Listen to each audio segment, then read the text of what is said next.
this naming opportunity on behalf of Alex and his family. Thank you all so very much for listening. Thank you for your time and consideration. Sure.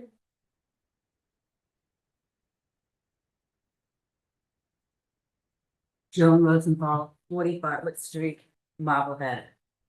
Mr. Kulovich, and who will always be Mr. Kulovich, and my husband, Steve, who will refer to Mr. Kulovich as Coach Kulovich, is the reason why 25 years ago I said we were. And it all goes back to the fact that I took a class called State and Local Government. And he required, it was a civic class, and he required that we all attended town meeting. And we sat on the stage in the back. At that time, there was no high school where we sit right now. And there was an older member in the community who stood up, whose name won't be mentioned, but the full vote will be, and stood up and said, we will never have a new high school in this town because it was good to have bologna sandwiches at the old high school. It's good enough. We don't need a new one.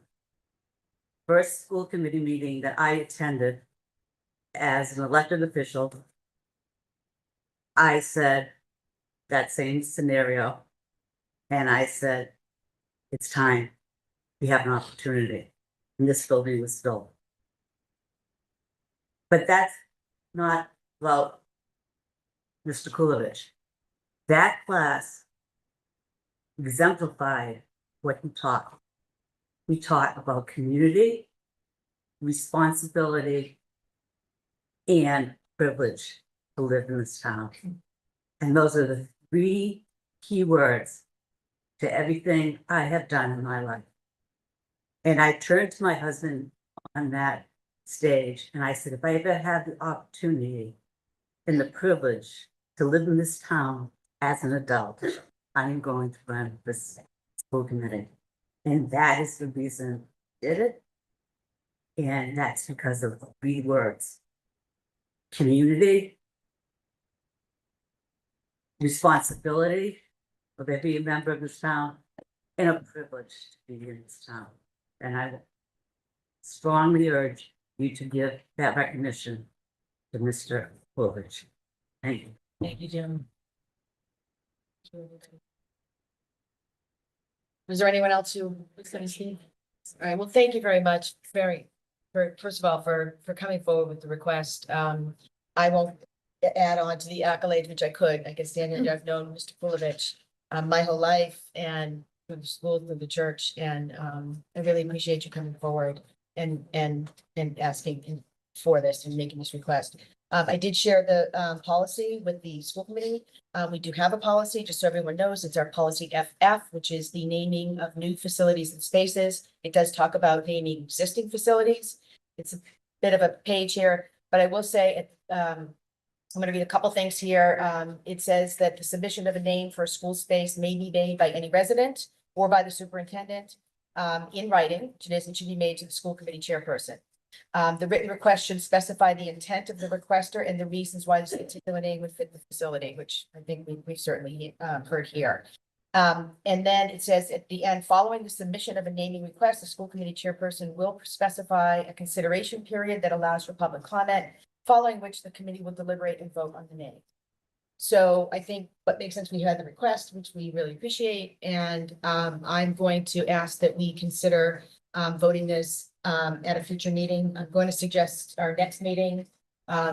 If that is the will of the committee, we can think about that. I think in the meantime, we would invite anybody from the community that wants to email us, call, what have you. We're, certainly open to, hearing obviously from the community. I have a feeling we will get some folks reaching out to us, and then we will entertain this vote likely at the next meeting. So I'll be back in touch with you. Okay.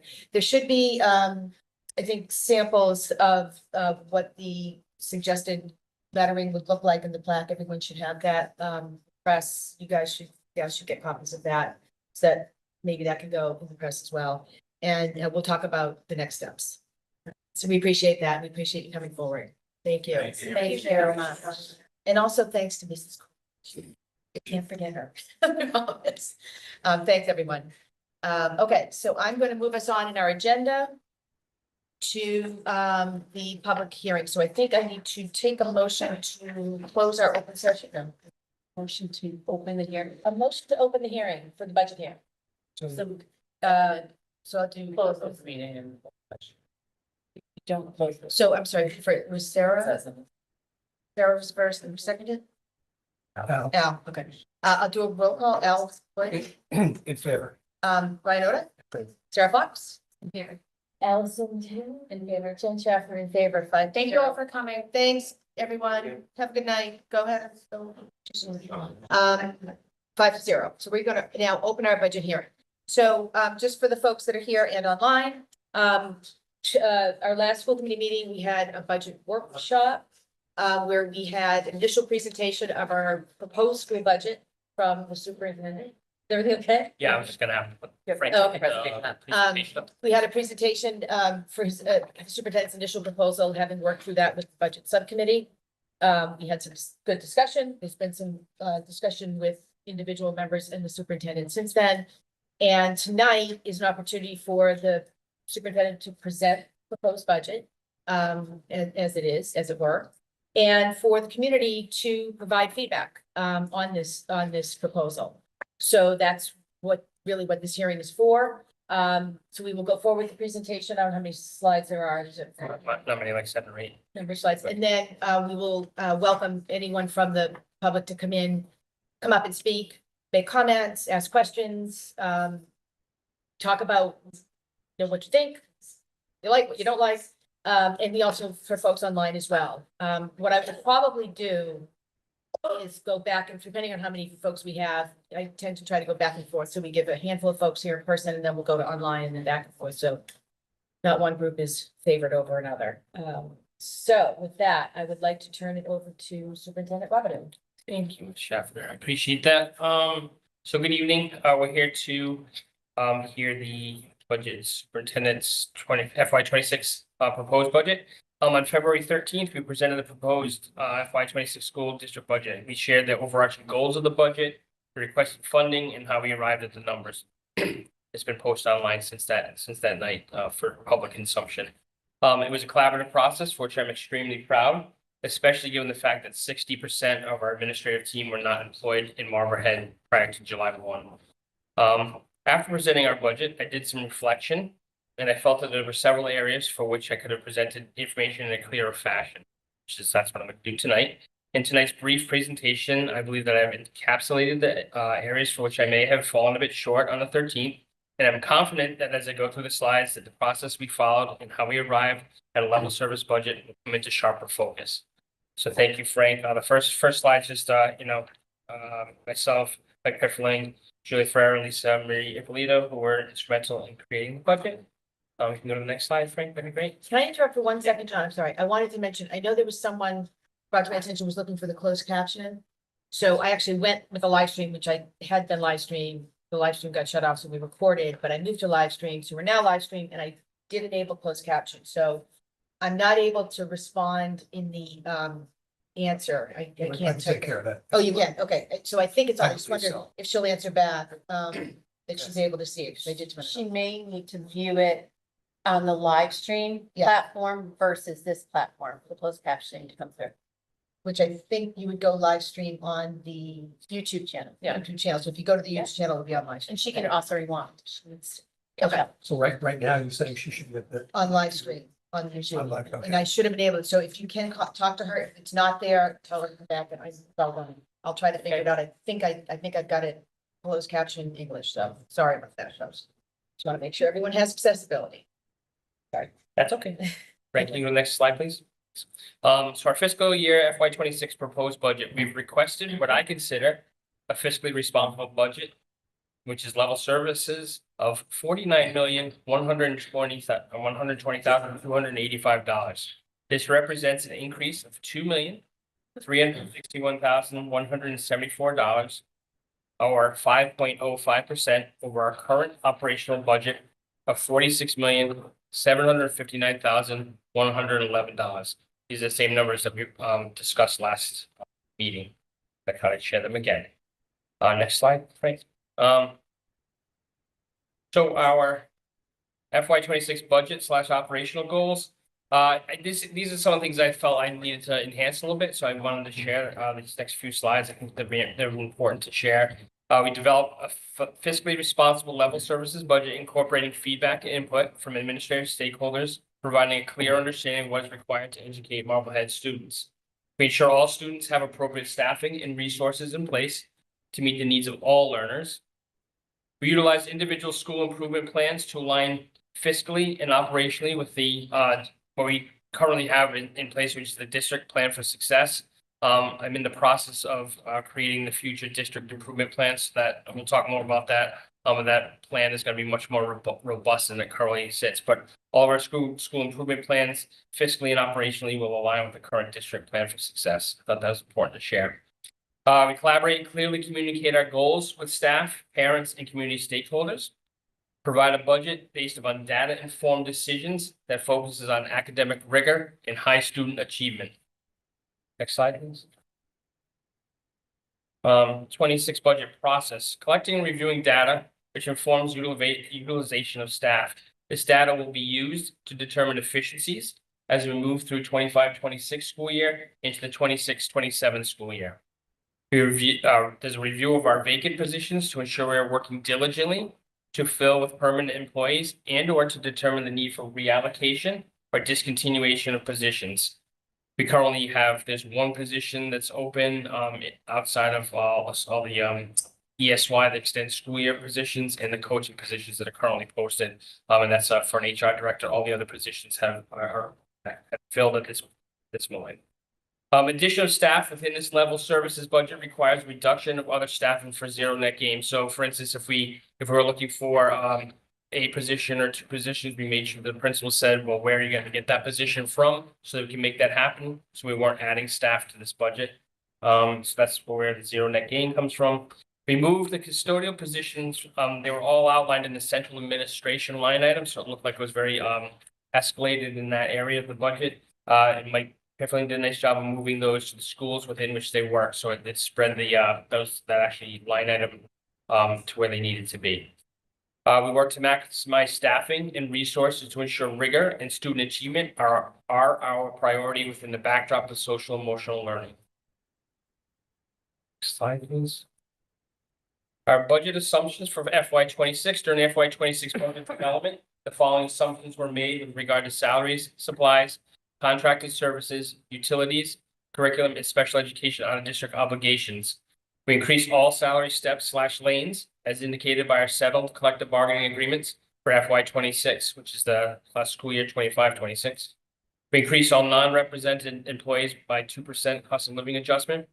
We increased supply and contracted services line by 2%. Unless they're otherwise specified, so there was a little bit of adjustment, but what we did was we made sure the principals, directors, and department heads were permitted to increase or decrease individual lines as long as they did not exceed the 2% of their overall allocation. We increased utilities by 4%, knowing what we know about the high costs of all the utilities, electric, gas, etc. We indicated that $200,000 investment in curriculum refresh cycle was necessary, so we added that. And then there was increased special education out-of-district tuitions and transportation to align with the known expenses and DESE approved increases for all of our budget assumptions as we created the budget. The level services budget made possible. So based upon ongoing collaboration, the town accountant, the town administrator, finance committee, and select board have indicated the town will provide a funding increase of $2,361,174, which will allow the district to ensure provision of appropriate staffing and resources to meet our students' need or provide high caliber education for the 25-26 school year within a level services budget. I know that had been in question, and I thought it would be helpful to kind of further explain that, how we were able to create a level services budget. It was through a lot of collaboration, communication, conversations with the town, and what they were able to do to help us get to where we needed to. The FY 27 and 28 budget consideration, so I mentioned the CBA, the settled contract a moment ago. And so the contractual obligations for the FY 27 and 28 are outlined here. For the FY 27, there will be a 3% increase in salaries. And FY 28, there's a 3.5% increase, which will drive much of the discussion as we move forward. And will likely result in staff reductions and or the need for a Proposition 2.5 override in order to meet those fiscal year obligations. So I just want to repeat that again, FY 27 3% increase based upon contractual obligations. FY 28 is a 3.5% increase based upon contractual obligations. And when we get to those discussions, we're gonna have to look long and hard at staffing, kind of look long and hard at with the town and the collaboration and determine early on whether or not there will be a Proposition 2.5 override necessary. So those are conversations we'll continue to have. We continue to review and revision and revisioning of special education programming to assist with staffing efficiencies, resource allocation, and reduction in the need for out-of-district programming for students. So Lisa Marie and Victoria Ryan have done a really nice job of really looking at where our special needs students are, what the programming needs are, what staffing reallocations and resource reallocations we can do to make sure that the staffing is necessary to provide students what they need to meet the individual educational, social, emotional needs. And what we're hoping is as we move forward and start shoring up some of that special ed programming, it will allow us to start bringing some of our out-of-district students back into programs in district where we can be educated with our like-age peers, which is always the what we want to do in any school district, and then especially here in Marblehead, I think it'd be very important. It's my philosophy to try to educate all students with their like-age peers when and where applicable and when and where we're able to do that. So that's a really big push that we're doing across the district, and I thought it was helpful to share that information because that's really one of our biggest budget drivers and consideration as we move forward. And then the last slide is our capital improvement request. We shared this last time. We broke it down a little bit. So the top 1, 2, 3, 4, 5 were the priority items. So Glover's cafeteria HVAC, Glover playground, reupholstering the pack seating and painting the pack, special education 70 van, which is a rolling stock. You can see the numbers on the side. Those are what we requested from the town for the warrant. And then we talked a little bit about a feasibility study. We're looking at potentially seeing if it's feasible for us to operate an early childhood center and or other use for Evelyn School. Obviously we just, we talked about the Coughlin School recently, and we want to make sure that the Evelyn School, if it's feasible for us to utilize in another way for the school district, we want to make sure we're looking at that now so we can plan for the future. That 125,000 is an estimated cost. We have to do our due diligence in securing that number, but I feel pretty confident that would land. And then the final thing is the debt exclusion for the roof project here at the high school, which has been we've talked about this at length in other forum, but it's $8,610,602 in addition to the current 5.3 million that was already allocated for the roof project. And that roof project is to make sure that any of the areas of the roof that are leaking, it all has to be replaced, inclusive of the HVAC system. We've had this conversation many times. We've had it the facility subcommittee meetings and some school committee meetings, and that's something that it's on the docket. It needs to get done. So we're hopefully being able to move forward in that regard. I think that's all I have. The copy of the actual budget online. It was posted the day after the last meeting. Yes. So if anybody wants to actually take a look at the actual budget, that is on. Yeah, so the whole PowerPoint that we did in conjunction with the principals is on there, and the whole budget workbook is also on. It's been on there since it's posted on Valentine's Day, I believe. Yep. So at this point, I'd like to open it up to the public. If anyone would like to make any comments or questions or anything else. Let's start with folks here in person. Lee? Are you coming up to as a reporter or as a resident? Oh, Okay. so sit here. Yes, Name and please. address. Yeah, name it. I just. Letter Westport Lane, Mark. So Interested to hear, Superintendent Rogan talk about starting to look ahead at the, FY 27 budget and a potential override, and you're saying we'll start to look at that sooner than later. When do you think those discussions will begin? And do you have any sense at this point of what kind of an override, the amount that you? So what I would say is, my priority right now is to get this budget voted on and passed and through town meeting, and then probably the day after the town meeting, we'll have start having those conversations in earnest, to be honest with you. More information. I mean, we have to start planning appropriately. And start looking at what is, because we know what the obligations are, right? It's outlined in the contract, 23%. So we can start looking at those kinds of things. We can start looking at the staffing ratios. I'll have a better idea from Lisa Marie and Polito in the Student Services Office, where we'll be at that point in terms of all the things I talked about, special education wise. I don't have that information right now, and I don't want to speculate. I don't want to throw out any numbers or whatever. I mean, we're gonna work as diligently as we can, to create as many efficiencies as we can, to move forward, so we can educate our students. That's the primary focus. So just to confirm, the whatever override you asked for in FY 27 would be in addition to the $8 a year for 15 years capital debt exclusion that you're asking for this. So what I would say is, we're not there yet, so that's why I said likely. Yeah. Right. I wouldn't be asking for the override. That's a conversation with the committee and the public. And we don't know that we're there yet, so we may be able to manage this budget with efficiencies and not need an override. We may need to override in the efficiencies. It's to be determined. We're very far. We're in February right now. Right. So, it's a little too early to make those speculations. I think I would be remiss in doing that. Great, and there were no changes from the budget from the last meeting. Right, good with what? Yes. The only thing I've mentioned to Lee, just, and this is good for everyone to know, which, inside baseball here, we're kind of understand kind of the cadence of this, but from a sort of scheduling or calendar timeline, as we get into budget season, which we're in right now, one of the things we're dependent on is on the town side between the finance director and the finance department and the finance committee. We work in conjunction with them to determine what the projected revenues would be. So we would be, we can't, we work forward on our FY 27 budget as we get into next school year. But we also work with the town and they have to do their projections.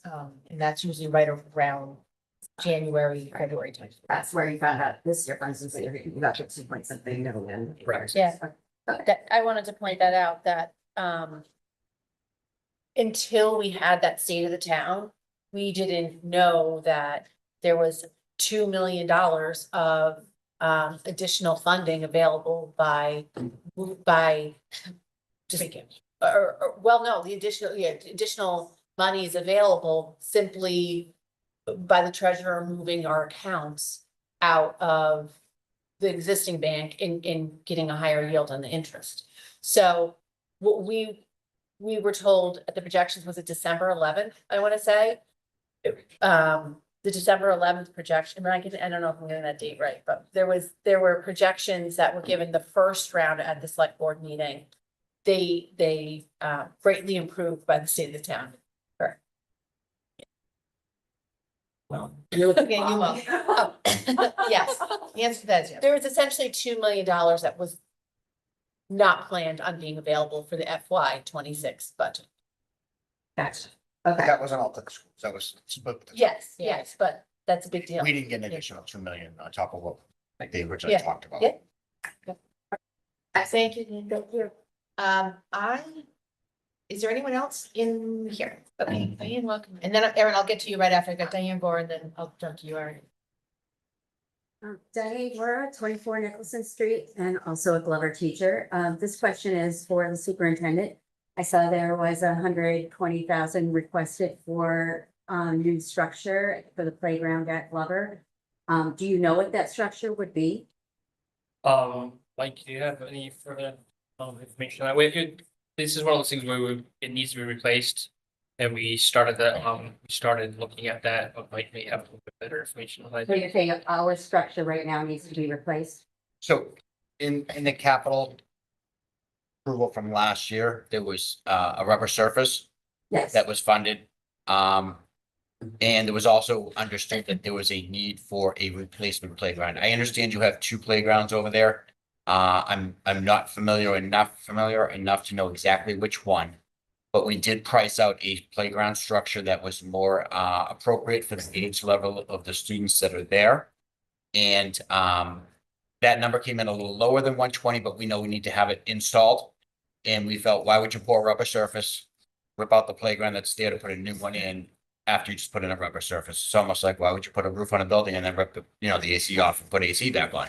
We're trying to get ahead of it right now. So the idea is if it's bundled with all of the town meeting warrants or capital plans, it's not an individual debt exclusion. It's just part of the town's capital plan. If that gets approved as a bundle, then we would do a structure and the board surface in conjunction at the same time. But there's more discussions to be had. Again, this is, kind of get the funding in place, and then sure we'll have meetings with the community, with the school, the staff, the principal to identify what features of a playground are most appropriate for that school age. Okay, I just want to give you a little bit of history. I was on the Glover School Building Committee. And the first time we went to the town for the override, it did not pass for $29 million. We had to cut another 5 million out of that. So we actually did not have enough money to build a proper playground. So I'm not sure if a piece needs to be replaced, but we are in need of additional structure, something. And I highly recommend that you consult with the teachers that work there before you make a final decision. I appreciate that, certainly. Thank you. I'm gonna move to Erin Noonan. Erin's on Zoom. Erin, you should be able to speak now. Hi. Thank you. Hi. Hey, good evening, members of the school committee and our superintendent, Robideau. My name is Erin Noonan. I'm the parent of 3 students in the district, 2 of whom have diagnosed language-based dyslexia, learning disabilities.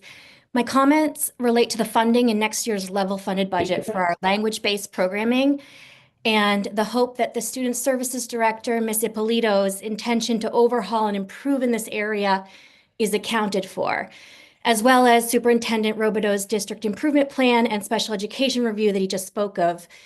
According to NIH, dyslexia and other language-based learning disabilities affect 15 to 20% of the population. This is widely accepted as the rate of prevalence of dyslexia. In fact, dyslexia is the most common neurocognitive disorder, and children with dyslexia make up 80% of all of those with learning disabilities. What this means is that 1 in 5 students struggle with some degree of language-based learning difficulties. If you think about a class of 20 students, that's 4 students. You could also think about the 188 students that are currently enrolled in Marblehead 2nd grade. Therefore, we can assume that roughly 38 students in 2nd grade could be struggling with dyslexia and related language-based learning difficulties. It would be interesting to know if Marblehead Public Schools is catching and recognizing students to this degree of what we know is the rate of prevalence. Are we recognizing somewhere between 380 and 500 students, which is 15 to 20% of our total population, as requiring differentiated instruction? This would be a nice place to start to look at the problem, especially when you consider we fall 11% below the state average for student growth in ELA, according to the recent DESE report card that was sent out to me by the high school principal. And I was encouraged to read in the newsletter from Student Services Director, Ms. Ippolito, that the district is undertaking a comprehensive revamp of its language-based programming, including enhancements to the curriculum and professional development. On behalf of the 1 in 5 students affected, I applaud this effort. It is widely acknowledged that our language-based programming has room for improvement. When you grasp the prevalence of reading disabilities among the student population, it is a worthy investment of time, energy, and funding.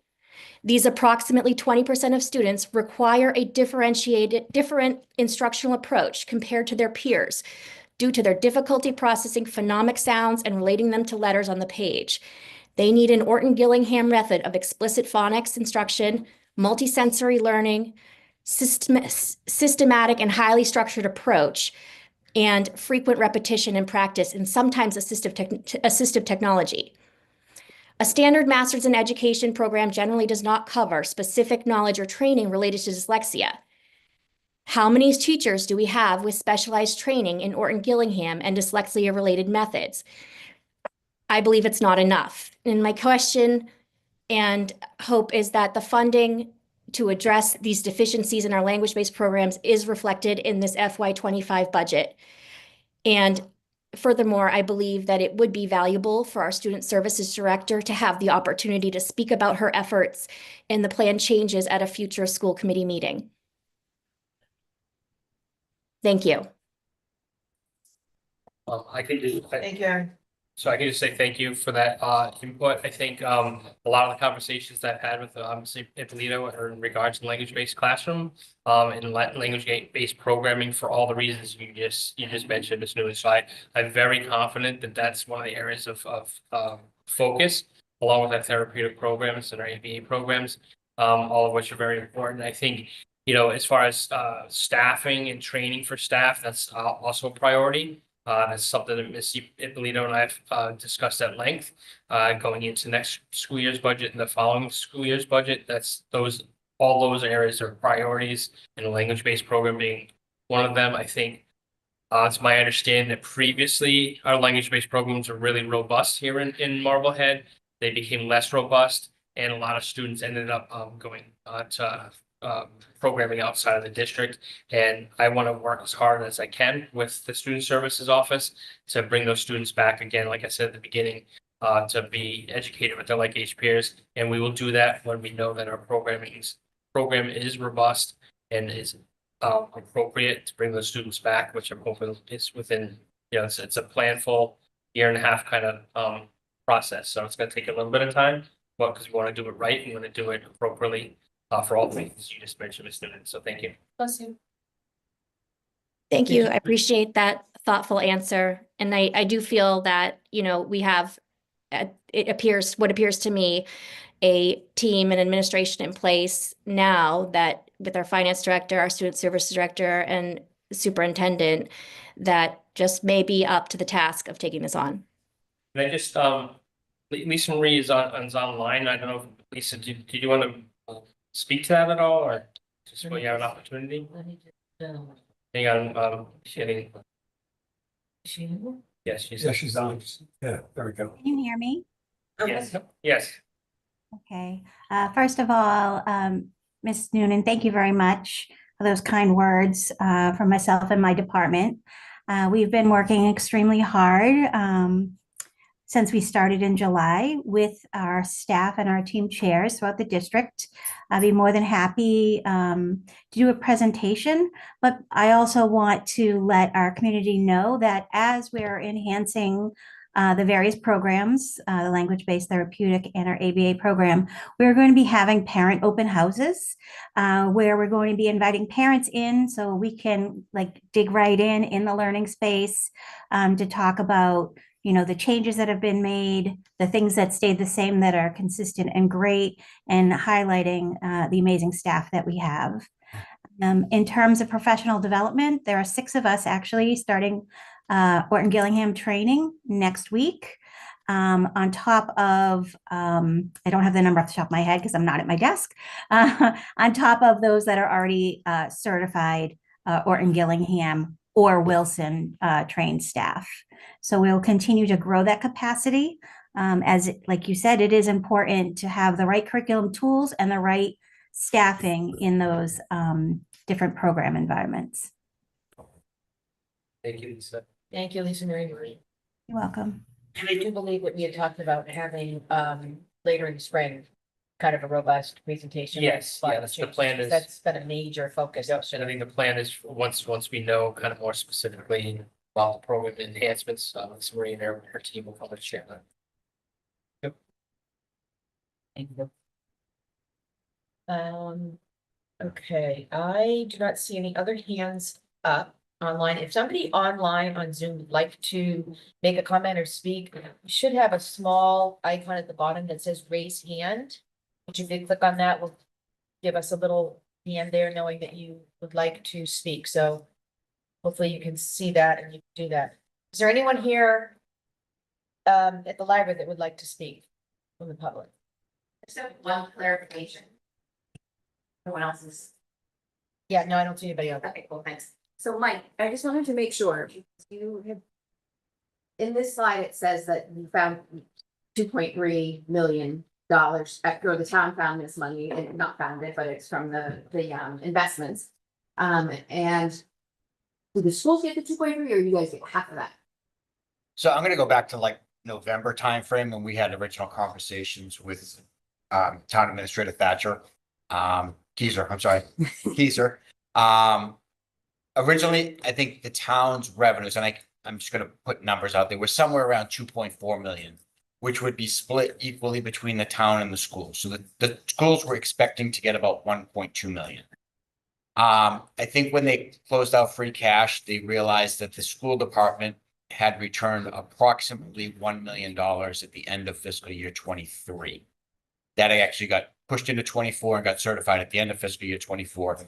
And I believe there was some other funds that became available. So they said, you know, we can take that money that was returned, and I don't know all the ins and outs of it, but it equated to about an additional $2 million, $2.5 million. Okay, so And then they further split that between the town and the school. So the school we were expecting at 1.2, we're actually getting 2.3. The town was probably expecting to get 1.2. My assumption is that they're probably getting 2.3 also, but I can't speak to the town side. Mine was right up to just specifically for the schools. Yes. There Okay. is, yes. And I just want to follow on one quick thing you just said. So there was $1 million left over in the FY 25 school budget that you gave back to the town. Is that what you said? From what I understand, there were encumbrances that were made. And when Miss Benjamin arrived in town, she said those encumbrances are not acceptable to move into the next year. So what the school department had anticipated to spend at the end of fiscal year 23 in June of 23, those purchases, I believe, were made, but they were not made through the encumbered funds from FY 23. They were made with FY 24 funds. I wasn't here, but I've heard. But that money at the end of 23 ended up in free cash and was recently certified. So that's where that money recently became available. And just for the lay people, what's encumbered mean? So encumbrance means we put it on a purchase order. We send a purchase order to a vendor or multiple vendors. And we say, we intend to purchase this. You ship it. We will pay when it arrives. By mass law, we cannot pay in advance. Okay. So we have to put it on a purchase order, which is a binding obligation. Putting it on a purchase order is another word for encumbering. And last question is for you, John, and maybe for Ms. Ippolito. When you're talking about building these language-based special education programs that will keep so many of our own kids in the district, I think Aaron kind of hinted at it, but what % increase of the budget is going to building that program? So initially, and again, I can't speak specifically to that yet because we need to look at the numbers. We need to look at how many kids are still out of district, how many kids could recently come back. But what we look to do is, it's not necessarily all sorts of addition stuff. It's what do we have in district right now? How do we initially look at how do we consolidate those programs? So for instance, if there's 3 language-based classrooms in one school, and we can make that 2 language-based classrooms and reallocate the staff, and make sure they have the resources there, then that's how you can build better capacity, right? So those are things we look at first and foremost, and then we look at the numbers, how many kiddos in a certain catchment area might be out of district. When does it appropriate to come back? So that's a process, right? And we have to have conversations with parents, have conversations with the schools that they're in, with that program that you have, when's it appropriate, what points of the school year do you come back? 'Cause usually at a natural break, so it's not just decide on October 12th they're coming back. It's like a holiday break or beginning of the school year. So there's all those conversations. So I won't have those actual numbers until we do that exercise after we get into the next school year. Yeah. Thank you. I just want to point out too that if you look back to when we were going through the hiring process last year for the superintendent and Ms. Marie Ippolito, some primary things we looked at was their track record and their ability, where they were with bringing students that were out of district, improving their in-district programs and allowing those students to come back. Because it's always better for our students, but that brings the funding with them as well that you can then reinvest. So you might not be seeing an increase in the special education allocation, but instead of sending $70,000 to an outplacement, you're now investing in your staff in-house. And when we went through that hiring process, that was something we talked about in public meetings. That was what made these two candidates very attractive. They had a proven track record with this. If we look at a presentation we did about a month or so ago, about how MCAS results did with students in this risk group.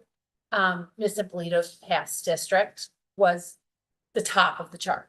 So these were all things that we looked at, and now we're seeing those benefits reap from Marblehead. Thank you for saying that. I appreciate that. It's, you know, I have myself in the background, stuff like that. So I appreciate you sharing that because it is important to know. I have a very large background in special education. You know, that's part of why we're direction on the thing. So I'm actually really excited about it. Okay. Again, anyone online? Oh, Paul. Go ahead, Paul. You should be able to speak now. You should be unmuted.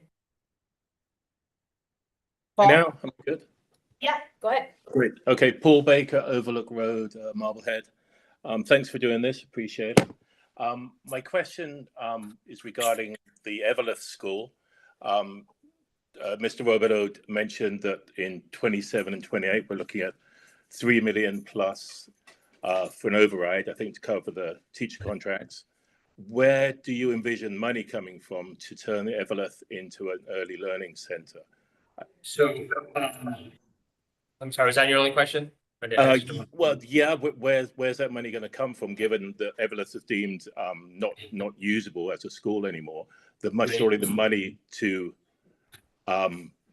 make that into a a worthy setting for teaching is going to be in the millions. So we must be talking more of an override than 3 million per year to cover that. Yeah, so firstly, I didn't say we had 3 million. I said we had a 3% increase. So that doesn't necessarily mean $3 million. It's a 3% increase in FY27 for the contractual obligations and 3.5% increase for contractual obligations in 2028. I just want to make sure I'm clear on that. The discussion about Everlith and what it may be used for, potentially an early childhood center, is the reason for requesting the feasibility study money. So what has to happen first and foremost before you do any kind of major project renovation, building thing, you have to do a feasibility study to make sure that it's feasible, right? So you have to spend some money up front to determine what can and can't be done. And at that point, the feasibility study would say, this is what can be done. Refurbish of the building or reno of the building, knock it down, build a new building. That's why we do a feasibility study. So then that gives us accurate information so that we can then start having conversations about next steps. That's not in this fiscal budget discussion. This is we're planning for this so that we can plan down the road. As we've seen with a lot of other building projects, you have to go through the feasibility studies, you have to go through the bid process, you have to get vendors in place. It's any kind of major project is generally a several year process. So we want to start that now, so we don't have to wait 3, 4, 5 years before we start the process. I don't know if that helps clarify. I mean, maybe I wasn't clear when I mentioned it earlier. No, okay, that's great. Thanks a lot. Sure. Again, A couple of people that walked in. I don't know if anybody else. yeah, so I was just gonna say, anyone here in the library would like to come forward?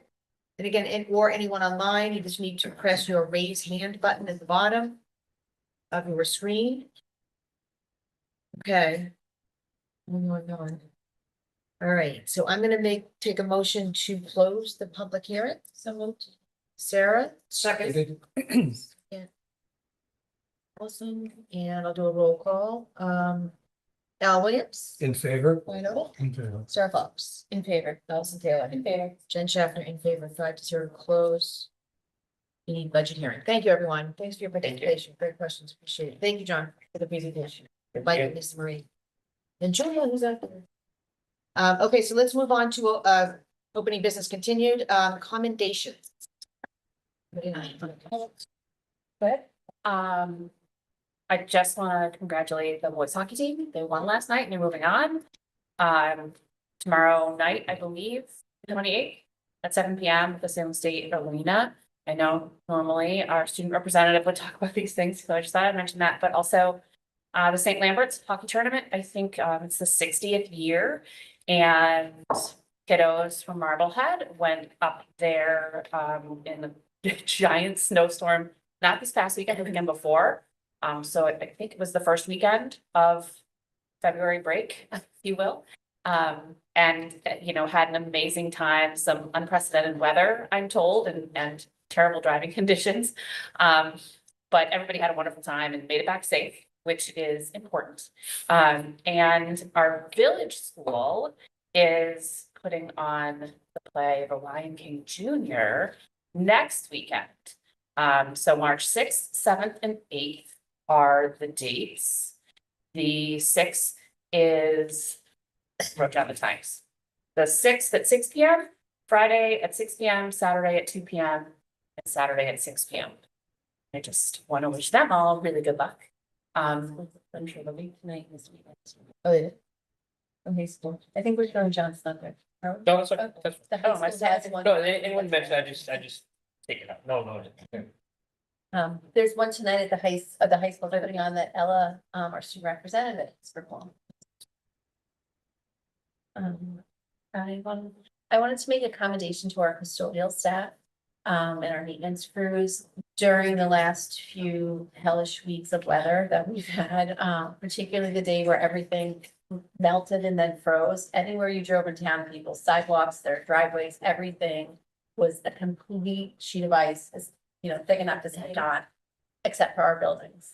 I have to say, our buildings were super clear, our sidewalks were super clear, they glowed with whatever the blue material was. But they did a really, really good job about making sure their fellow colleagues in the staff side and the students could get in and out of the building safely. So I just want to commend them for everything they did, because you know, it's not great weather to be out working in, and they did a wonderful job. Anything more? I do one nomination real quick. I'd like to commend Kristen Morello, Assistant Finance Director. She won't take credit, but she's been super important, super helpful, you know, through the budget process, but since the budget process, for those that don't know, we technically don't have an HR department right now. And she's really stepped up in a huge way, helping our assistant, our executive assistant, Lisa Demier, with all things that are HR right now. And she's been really doing a super job of that. She's been helping to train our new payroll coordinator. She's being like a little bit of everything. She's working really well with the folks upstairs on the town side. She's working well with Mike. And I just want to take a moment to thank her, because, you know, sometimes it's a thankless job, and you want to make public spectacle of that. Thank you. And she does it with a really positive, that is high energy. I'm telling you, we would not have gotten this budget pulled together without. She took care of everything else on the back burner, or not, on the front burner, everything that was burning on the other side of the house, she was taking care of that. While I was focused on this, so she just held us up, and we're in the middle of a implementation, so she has been hands-on, 100% invested in that. She's just a rock star. And I just want to say, thank you to the folks who turned out last night for a community forum. We had a forum last night here at the library, with the policy subcommittee. And we had a great turnout of folks, here and online, and, had some great and robust discussion. There were students here, should be very proud of themselves, as should their parents and our staff and teachers, because they spoke very well and spoke from the heart, and we appreciate that. And so I want to say thank you. I do think there were a couple of bumps along the road there. I think we're all trying to work real hard on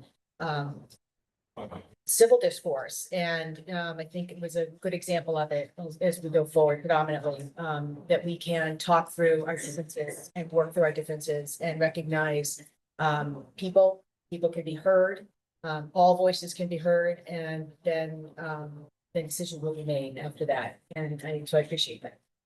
I think also that, your words and your actions, matter. And I think there's some improvement that we can see from Great. us.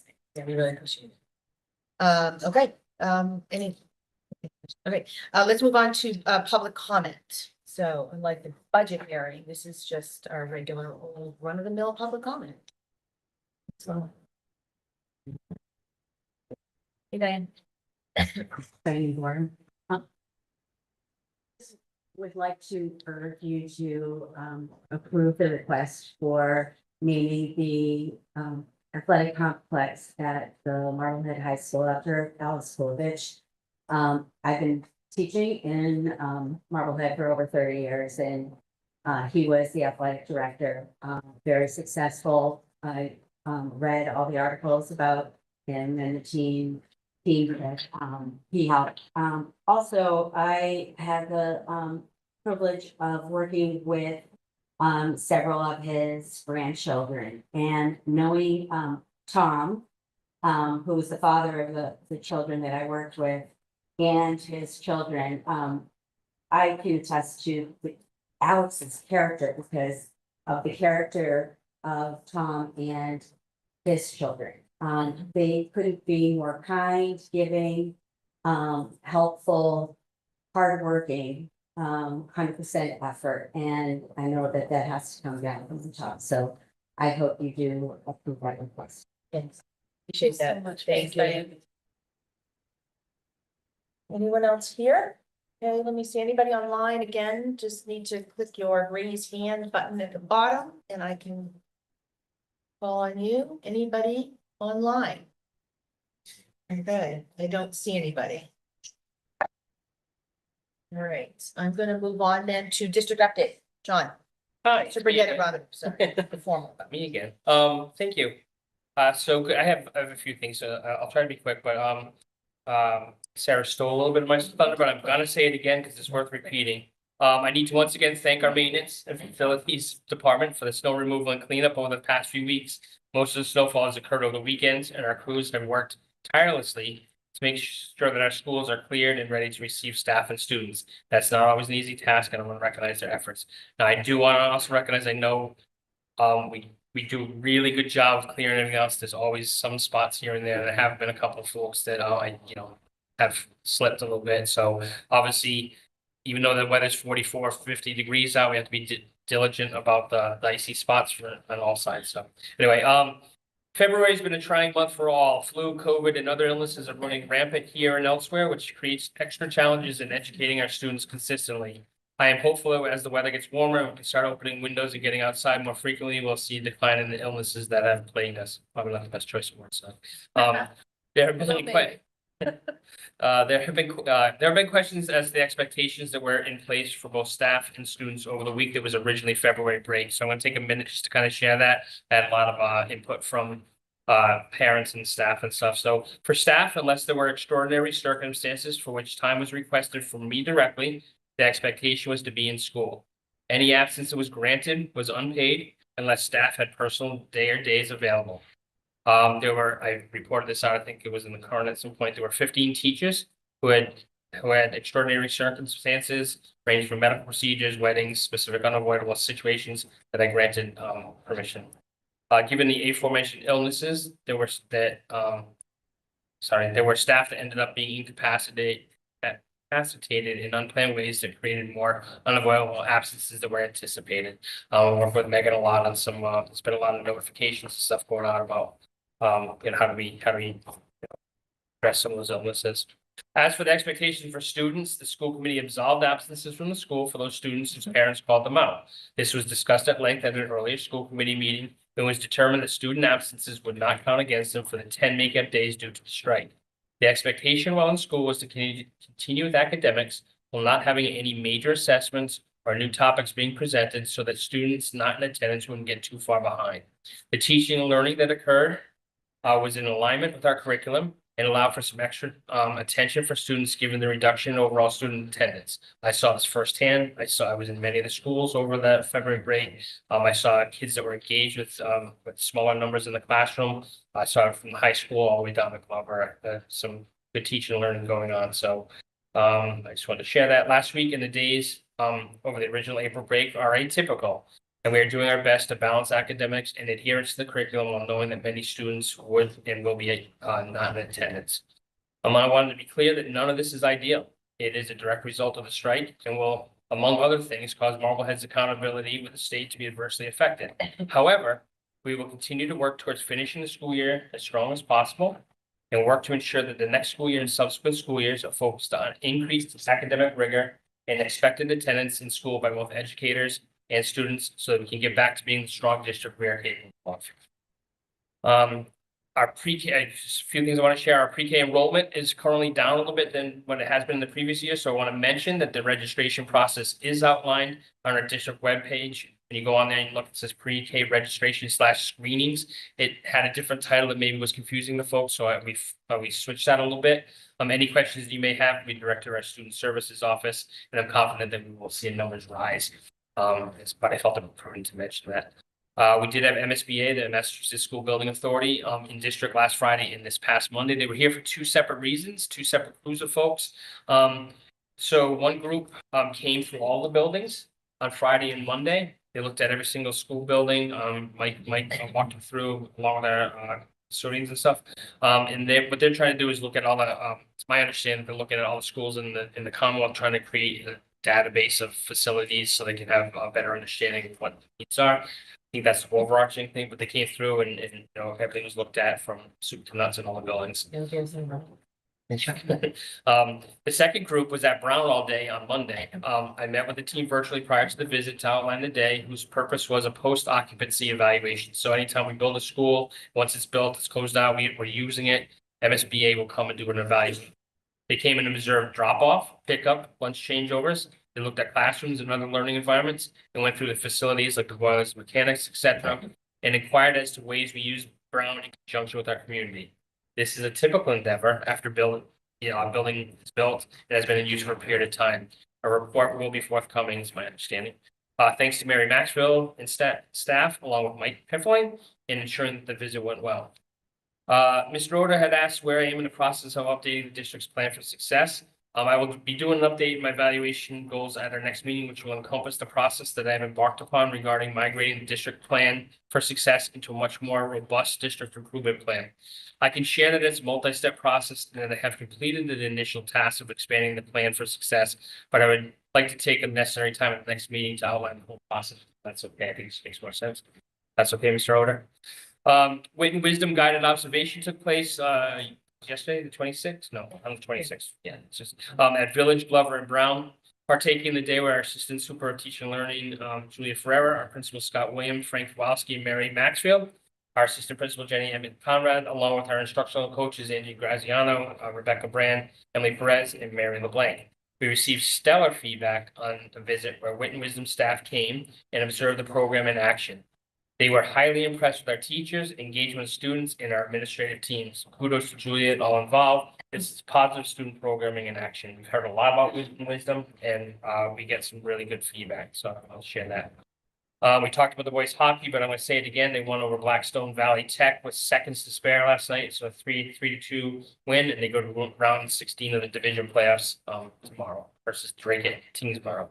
So congrats to the boys hockey. I didn't get a full athletic update. I know a lot of times the student rep does that, so I apologize. But I celebrate the hockey. And finally, I've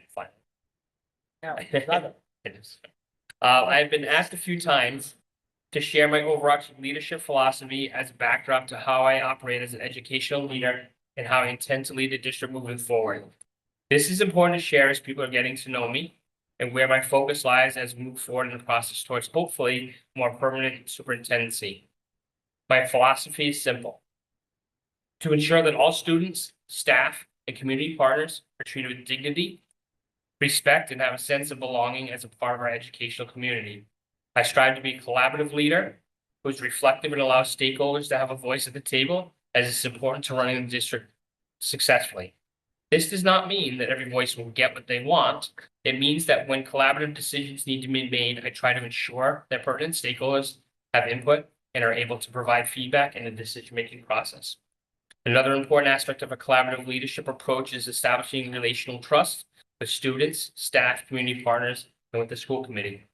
This takes time, but is based on active listening, having an open door policy, establishing clear communication, and ensuring ongoing collaboration is in place. Part of establishing relational trust also includes empowering our administrators to take risks, and make decisions that are in line with our overarching district vision. All of these values and beliefs encapsulate who I am as an educational leader and how I will strive to operate as superintendent here at Marblehead so that our students can be successful in all areas of their education. Thank you. Yeah. Nice little. Kitty. All right, any comments or any questions from Superintendent Grundy? Okay, I'm gonna move on to our consent agenda and. Sorry. Do you have an update on when the special education review as well as the anti-Semitism Yes, investigation? I was hoping, and I talked to Ms. Schaffner about this, I was hoping to have both of them for next school committee. Both ran into some slight snags. I talked to Allison Kirker yesterday again. She's working on the full report and she has to finish up on the executive summary, which is what's gonna get shared. So she wants to make sure that her due diligence is done properly, because that's the piece that's gonna get shared. So I don't know that it's gonna be at the next meeting. I'm hoping it is. If not, I'll definitely be at the following meeting. Academic discoveries has been, it's giving me a headache thinking about it. They've been, Lisa Marie and her team have been giving them piles and piles and piles of information and documentation over and over and over again since the inception of this. Asked the same question, when can we get the report? We're looking, the school committee wants it ASAP. Their response was, we still are waiting on X, Y, and Z, which Lisa Marie has given them 1,000 times. So I don't want to speak for Lisa Marie, but I know she's way more frustrated than I am because she's been living it. But again, I'm hoping if it's not here for the 6th, the meeting on the 6th, it will be here. One way or the other, I'm just gonna. For the Kirker pageant investigation, she's completed her report and her full report and now is working on. I can't say for certain that the whole thing's Okay. everything, but what she told me yesterday was she's developing the full report and then she's doing, and then she also has to either finish up or complete the executive summary. So she wants to make sure that there's a couple things. Some of the staff that left, had lawyers, so there's been a lot of legal stuff going back and forth, which would exacerbate the timeline. In addition to not being able to start till staff was they had 47 days before the strike, and so those 3 weeks were kind of lost on somebody. So it's just we're all frustrated by it, but The scope, if I recall, the scope of the contract, she'll provide both. Correct. correct. But the problem is what I mean by the full report is gonna have information that can't be shared with the public. It's gonna have very specific personnel in it. So the executive summary is what I'm gonna share. Something that will be shared at this meeting form. Public. But again, we have to run it by our lawyer too, just make sure whatever gets shared is appropriate to be shared.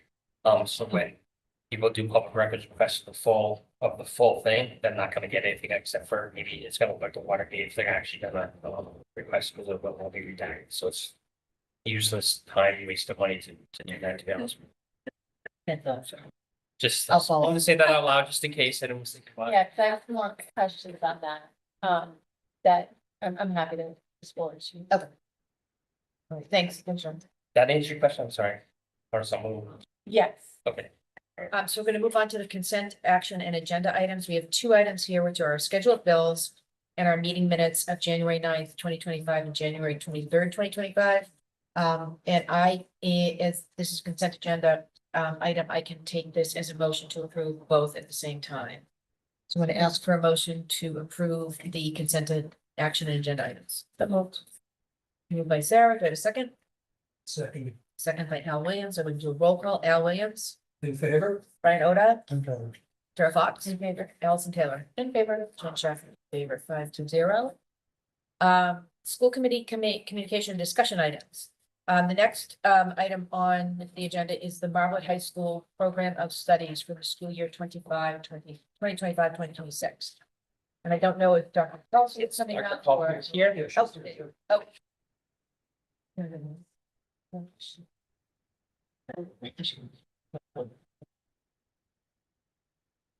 Speaking of having the bathroom. Welcome. Thank you. We were supposed to do this a few weeks ago and we had a snow day, so here we are again.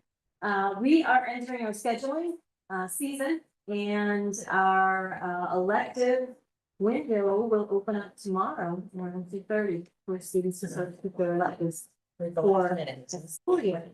So I had sent a memo with kind of a summary of the changes for the program of studies, and I just want to go over them and answer any questions. The first one is we are looking to add an additional graduation requirement of financial literacy to the students, starting with the incoming freshman class. We've already started doing college and career planners with the current students, and so this would be effective for the class of 2029.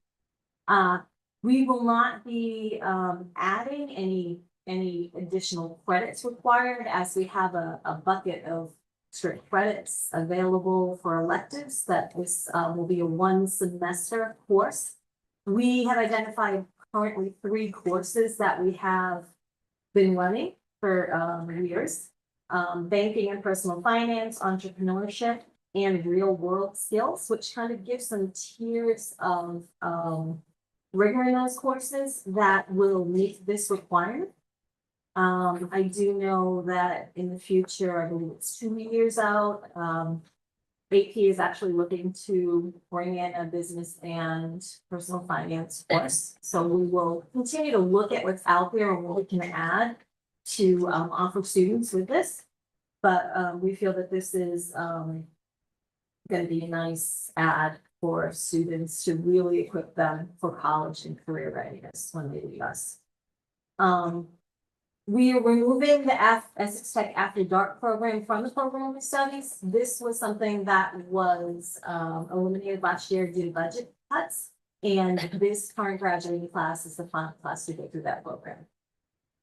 We are looking to remove grammar and nature writing courses from English elective, just for the reason that it is never ever run since we put it in. We have not had enrollment in there or the interest to do it.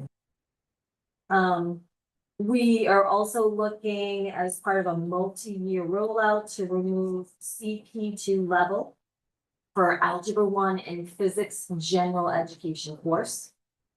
This is the 3rd year of the elimination of that in those departments. We have already eliminated CP General Ed courses from the English department previously, and social studies also does not have. The 5th is we're looking to change the prerequisite for Art Studio 3. Currently, it's 3 semesters of art to go into that. We're looking to change that to 2. This should increase access and remove potential barriers for students that want to take an upper level art course. And the final one is to add AP photography. So this will expand our AP course offerings. It will provide upper level elective options for students that are interested in expanding their photography skills and interests. So those are our proposed changes. And I'm happy to answer any questions. Questions, comments? Can you explain a little, when I say this, a little bit more about I love that we're gonna do personal finance, because I think that's something that be very beneficial to students. It looks like it primarily is gonna happen through the National Grant Bank in the office downstairs. No. Okay. No, banking and personal finance, the kids go down to there a few times during the semester, but they're predominantly in the classroom. Okay. And then there'll be a couple of kids that will go down to work. So this would be a separate kind of unit or curriculum that's going to be run in there about finance. Okay. So there could be some supplements that they see in the bank, if they're talking about credit stores and things like that, you know. Okay, so when they go down there, would they would be the customer? Learning how, no? They could be, they could be, Because the customer and they could be working behind the counter. Because I thought the idea was kind of to teach these kids how to manage their finances. It is. It is. So just, can I just make a quick comment? Yeah. So this, idea, I don't want to take credit for it, but I had asked about this, and felt strongly that, I had requested the administration to consider this as a requirement. Because I too agree that this is, as much as, writing and reading comprehension and math skills are important in science, well, I guess in history and social studies. Having a working knowledge of the basics of finance in this complex world that we're in is really important for high school graduate. And so I appreciate this. I do feel, and I was gonna make this comment, that this is great that we're doing this. I do think that as we go forward, there may be some room for increased rigor. Or it could even be 2 semesters.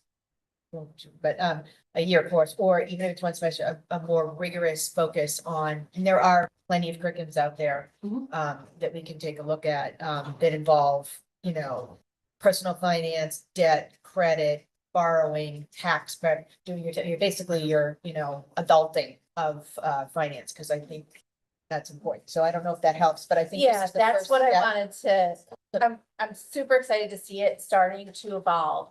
But I wanted to make sure that our end goal is that these kids leave this course with the skill of, what does it mean to run up a credit card? What does it mean to take out a car loan? What does it mean to take on this debt?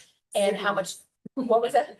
Student loans. Student loans, like all of this, that they understand the ebb and flow of finance and how that can affect them.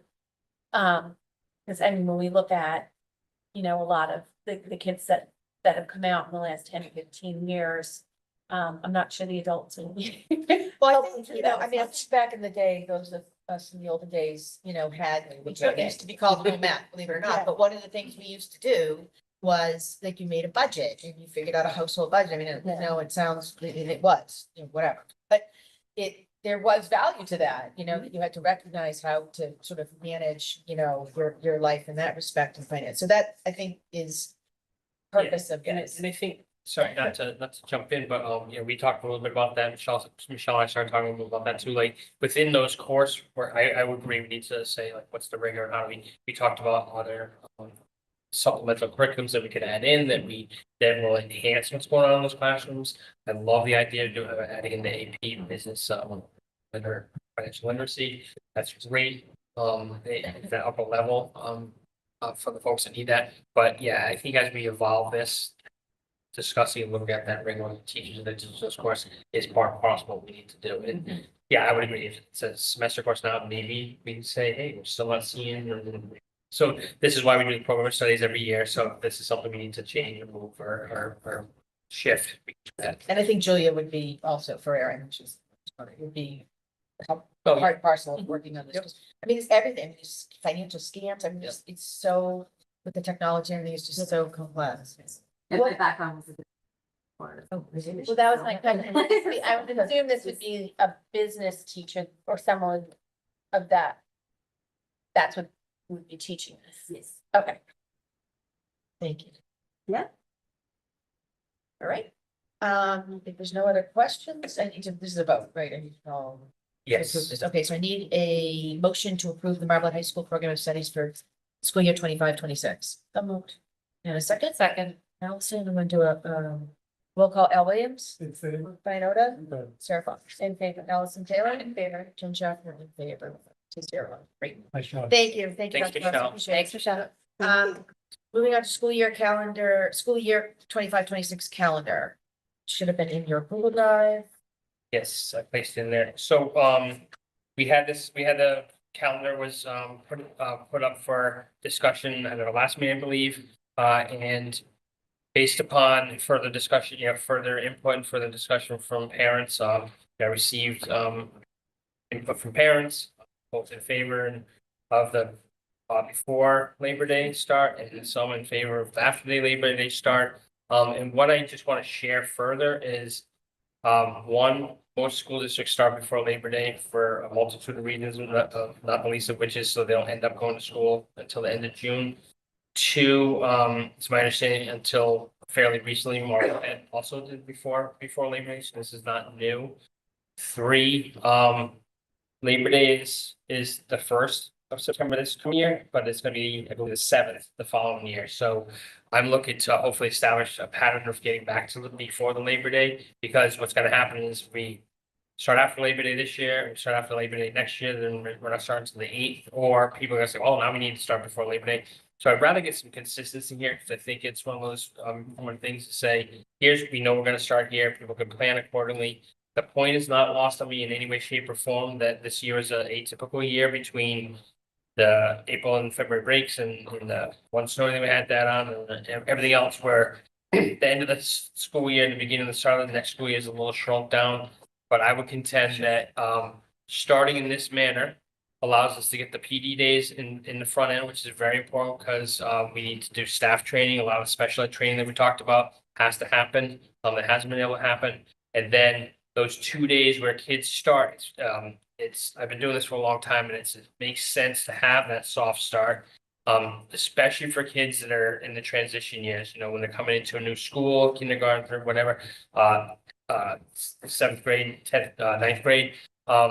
It's really good for students to be able to come in and say, okay, what's the lay of the land? Where am I? What's the school look like?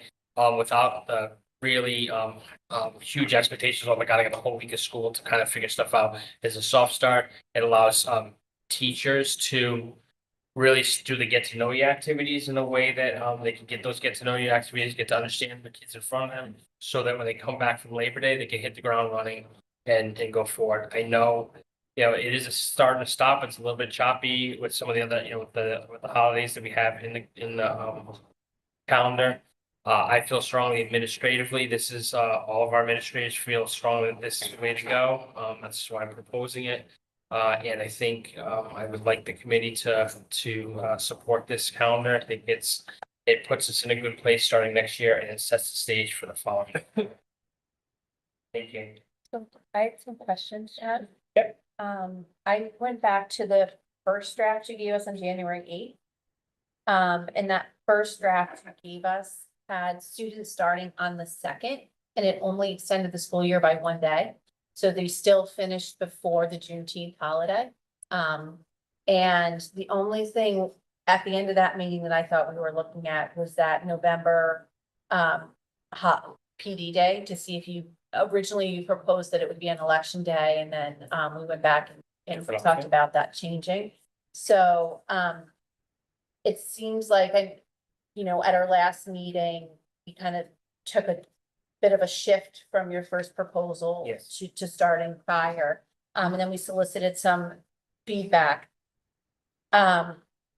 If you, I wish I had a chance for you to share some of the feedback you received that we didn't, because the only formal feedback that we received from the school committee was parents asking it for after Labor Day. We received one from a special education parent asking that it start after, and she talked about how that start, stop with big gaps is really hard on special education students, which was one of the driving forces to why we stopped doing it this way and moved to a different format a few years ago. And then we heard from another parent this week, didn't give a reason, just said they preferred the after Labor Day. And then, additionally to that, just anecdotally about town, I've heard from people too. I'm sure others have on varying things. I just haven't received any of that formalized outreach to the school committee at all, asking. But the other thing I would say, I have to share those that, so part of the discussion, but the thing, I don't have the other calendar in front of me, but I want to say that part of the conversation was that Right. Friday the 2nd during the winter break was come back to school day, which we know will be horrible attendance. Both staff and students, I would think. There was another day that was a similar, I can't remember the day, but it was towards the end of the school year. It was a similar conversation, so, in my humble opinion, gaining those 2 days, so that we start after Labor Day is not cost effectiveness in the fact that we've had Marble student attendance this year based upon all the things we talked about earlier. And we're setting it up for certain days that kids aren't gonna be here. That's not, as an educator, I can't support it. So that was part of the reason why I shifted as well, so. I don't really have anything more to say than that. I just, reiterated my stance that I had last time. I think I stick by that reasoning, but again, it's up to the school committee. You guys decide this, those are my reasonings. I don't really have a question. I don't disagree with a lot of what you said. I just can't get behind this being the year to do it. Our students are gonna be in school probably till the end of June with having had 0 break. Not everybody understand. And I guess I just can't support. I know it's 2 days or whatever, however, 3 days, whatever it is.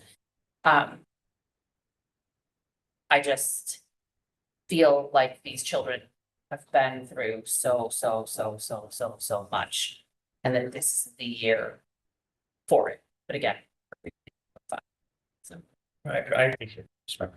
but I understand everything. It wasn't this year, if we hadn't just gone through, 3 weeks of a strike and losing all these vacations as a result of that. I understand the rest of it and I would support it. I just want to make sure that's clear. Very clear. Yeah, Yeah, I mean, I personally prefer former where we started after and only lost a day. No, there were some concerns, John. There's gonna be concerns with all the options, I believe, at this point. I guess where I'm, but I don't know if that's, I've only heard from a few people, that's not statistically representative of the town.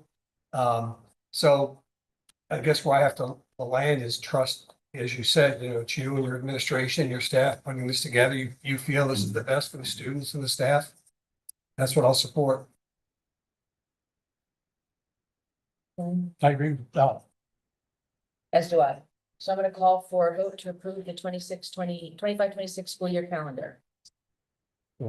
So moved by Mike. And second, Second, now I'm gonna call for a vote. Al Williams, in favor. Brian Oda, In favor. Sarah Fox. Opposed, Jen, Al Sedillo, not in favor. Jen Schaffner, in favor, so 3-2. Set on the school calendar. Thank you. Yeah, thank you. We're gonna move on to the FY26 budget timeline.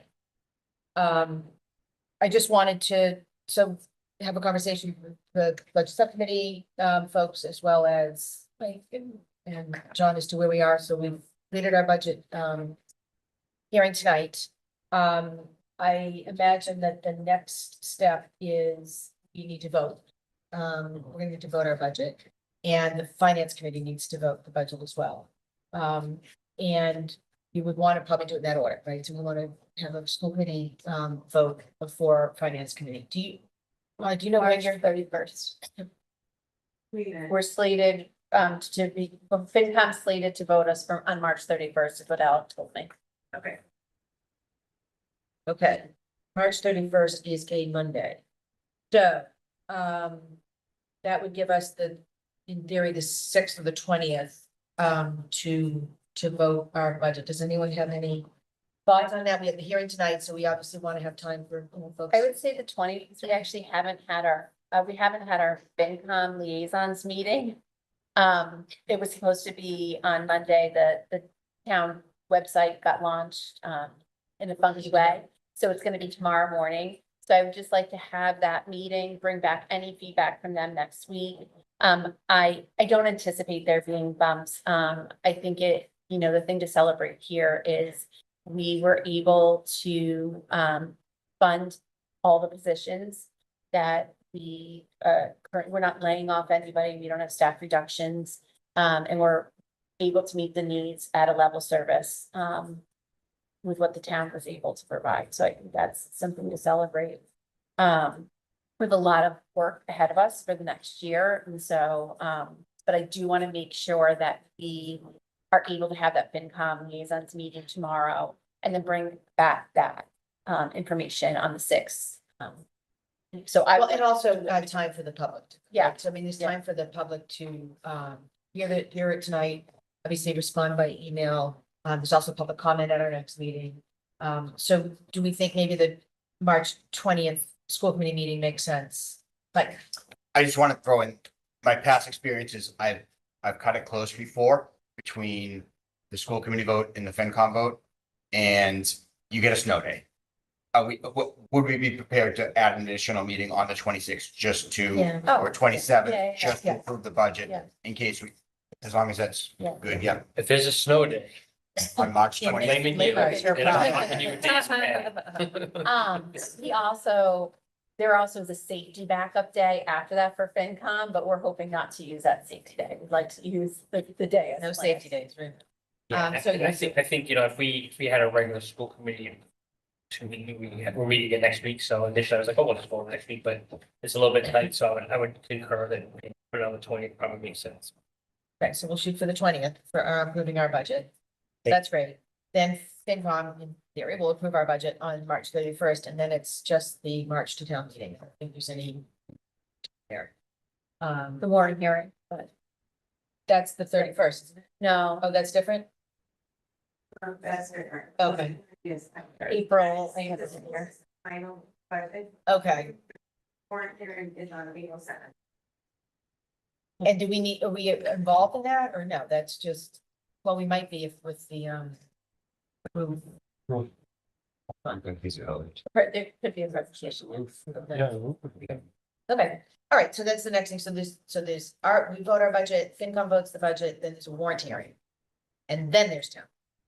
Okay. Am I missing anything? No, Okay. All right, so that makes sense. All right, so that's great. So that's it for FY26 budget. Very exciting. That done. So the next item we're gonna talk about is the superintendent, scheduling for the superintendent evaluation planning workshop. So John quite eloquently talked about his philosophy on leadership earlier. Appreciate that. And we had talked about moving forward with consideration for moving into permanent status or permanent contract with Superintendent Robidoux. So we talked about doing a formative assessment sometime this spring, leading into that.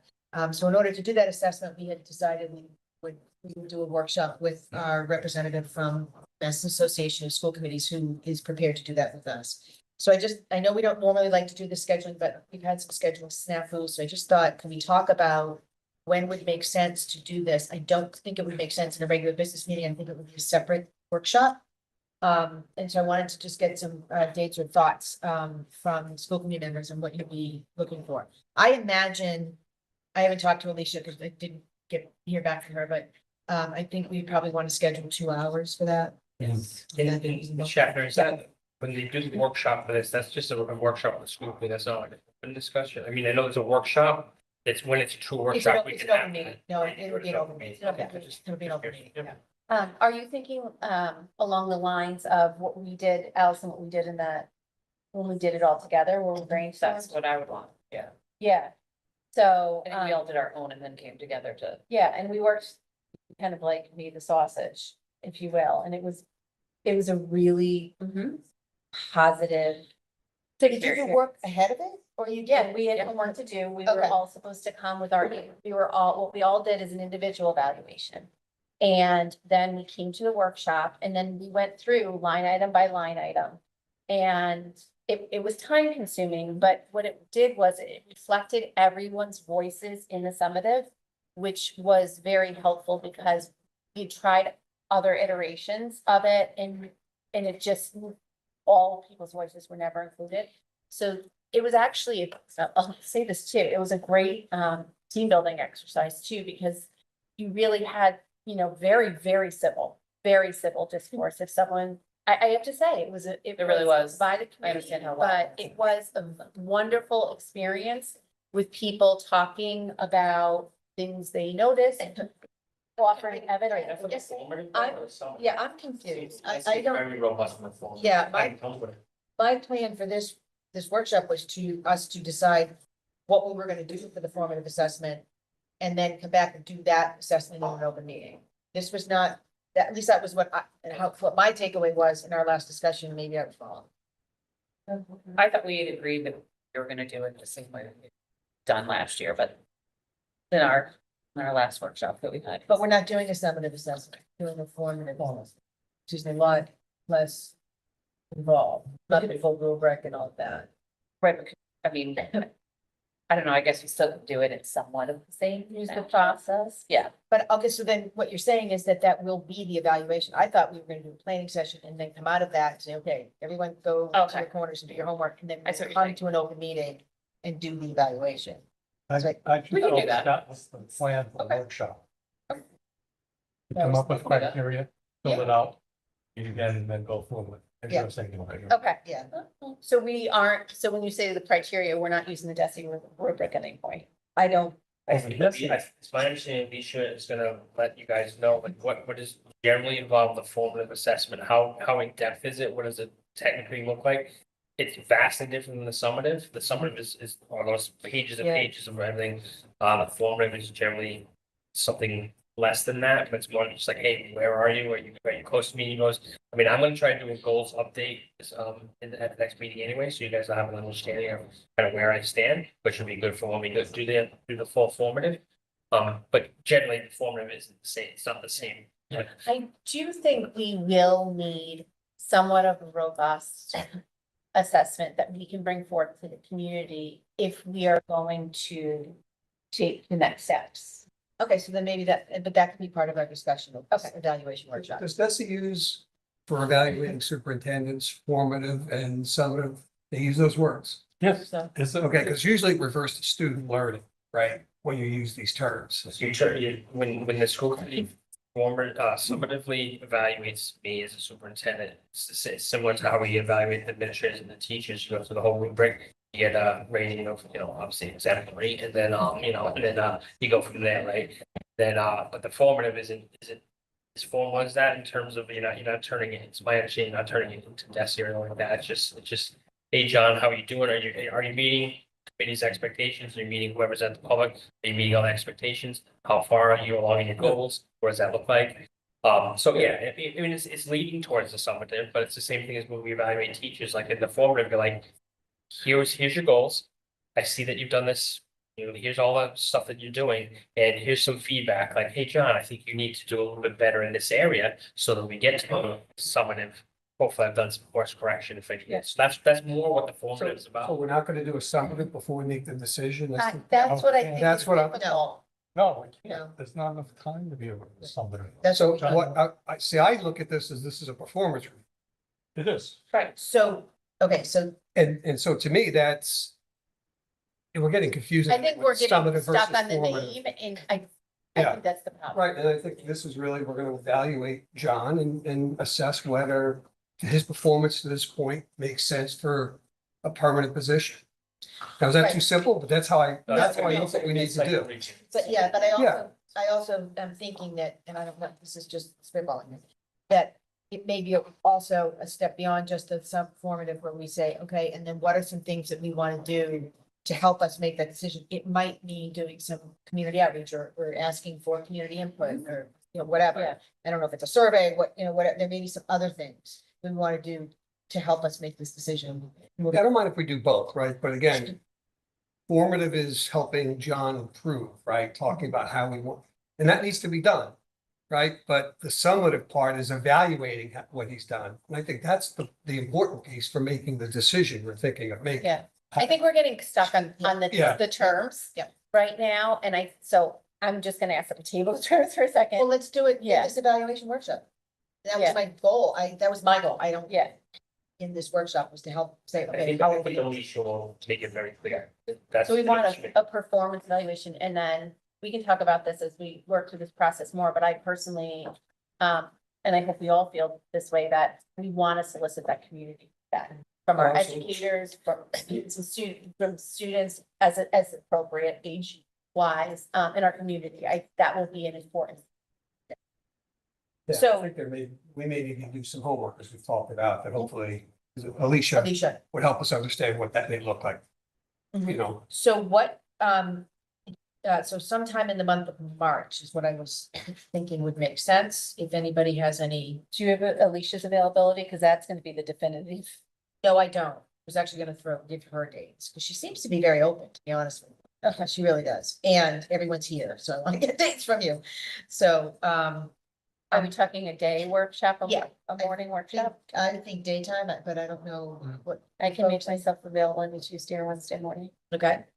So we could do it, we could do it an off week, like we could do it the week of March 10th or the week of the 24th. Which would be 10. I don't, should, waiting on. Okay. I won't be around at 10. John. Oh, that's what John did. I forgot about that. I'm sorry. That could What do be you the week of the, I'm out the night. are you out that day or you're out? Okay, what about the week of the 24th? You know, that's. Were people out? Is there available to propose the 18th? I can't do the 18th. Oh. Well, John, you're not back till the 18th, or you're back? I'll be back.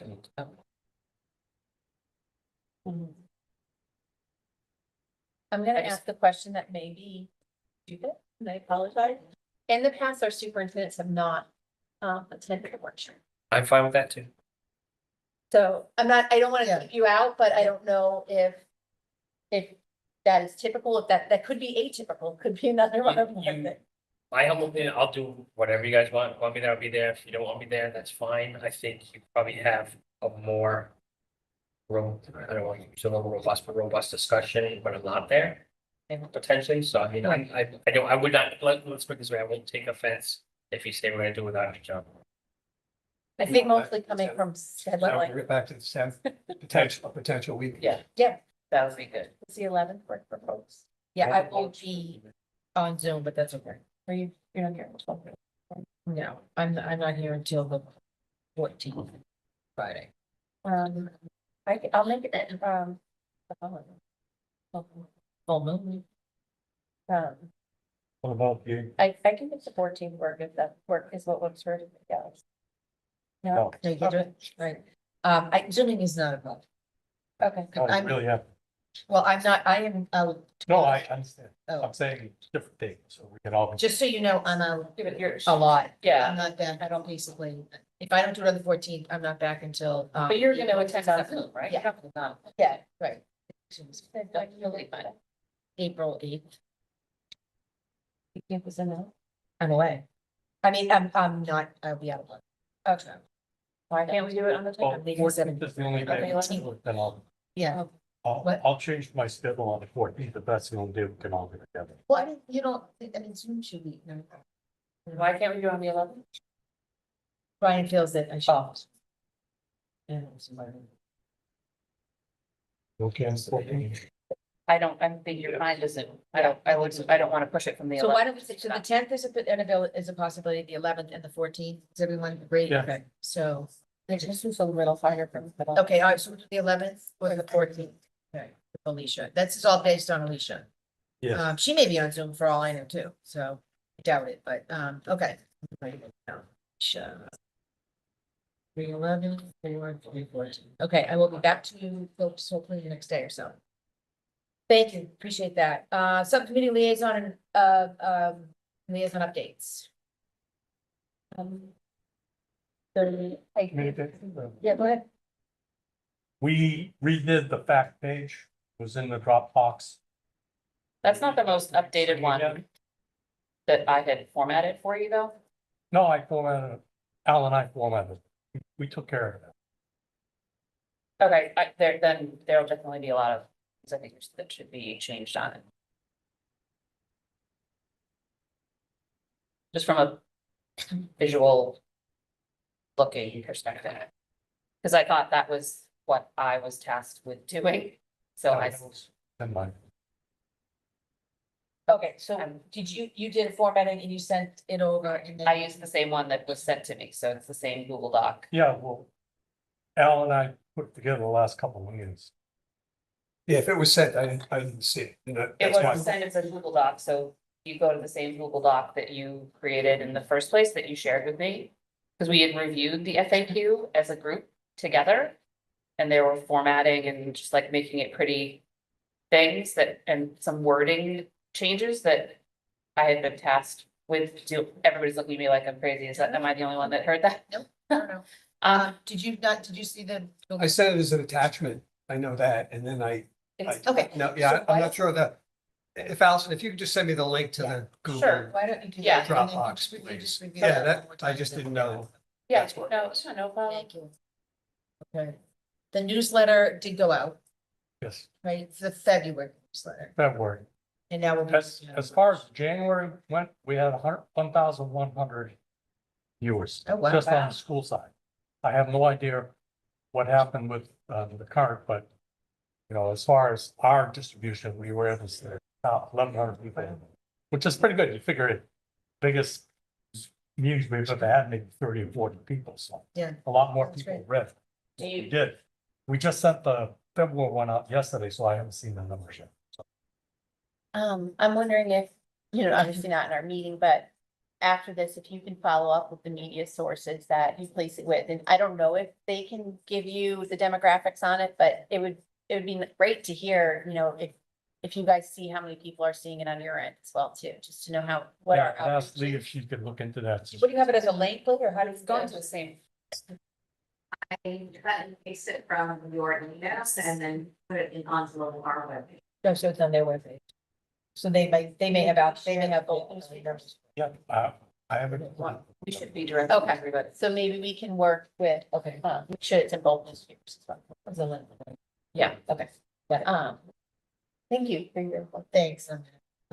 So newsletter and the website. The website, it was also a form of things we want to just, Frank, you want to pop that one up, the website? That was also in Dropbox. Yeah.